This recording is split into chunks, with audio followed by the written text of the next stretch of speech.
নমস্কার, আজ আমি দেখাই ইলিশের মালাইকারি আমি কিভাবে বানাই। প্রথমে প্যানটাকে গরম করে তার মধ্যে সর্ষের তেল দিয়েছি। তারপরে ইলিশ মাছগুলোকে দিয়ে হালকা করে ভেজে তুলে রেখেছি। তারপরে আমি একটা মশলা বানিয়ে নেব। তার মধ্যে লঙ্কা দেব, অল্প পেঁয়াজ, একটু আদা আর 2-1 কোয়া রসুন দিয়ে ভালো করে পেস্ট করে নেব। দিয়ে আবার প্যানটাকে চড়িয়ে তেল দিয়ে তার মধ্যে কালো জিরে ফোড়ন, লঙ্কা ফোড়ন দিয়ে আমি ওই মশলাটাকে দিয়ে দেব। আর পরিমাণ মতো নুন দেব।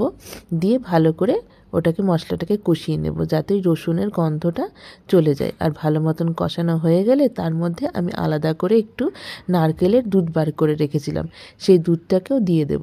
দিয়ে যেই দুধটা ফুটে আসবে তখন সেই মাছগুলো যেগুলো আমি ভেজে রেখেছিলাম সেগুলোকে ওটার মধ্যে দিয়ে ভালো করে ফুটতে দেব যাতে মাছগুলো সিদ্ধ হয়ে যায়। তার মধ্যে আমি কিছু লঙ্কা চিড়ে দিয়ে দিয়েছি। দিয়ে মাছগুলো যখন ফুটে উঠে যাবে ভালো করে, ব্যাস আমাদের রেডি হয়ে যাবে আমাদের ইলিশের মালাইকারি। আর ওপর থেকে নামানোর আগে একটুখানি আমি সর্ষের তেল ছড়িয়ে দিয়েছি। আমি দুপুরবেলায় গরম গরম সাদা ভাতের সাথে এই ইলিশ মাছের মালাইকারিটা পরিবেশন করেছি। আপনারাও একবার এই ইলিশ মাছের মালাইকারিটা ঘরে বানিয়ে দেখবেন, খুব ভালো লাগে খেতে। এখন তো ইলিশ মাছ বাজারে বেশ ভালোই পাওয়া যাচ্ছে, একবার তো ট্রাই করাই যেতে পারে, তাহলেই বুঝতে পারবেন কেমন লাগে এটা খেতে।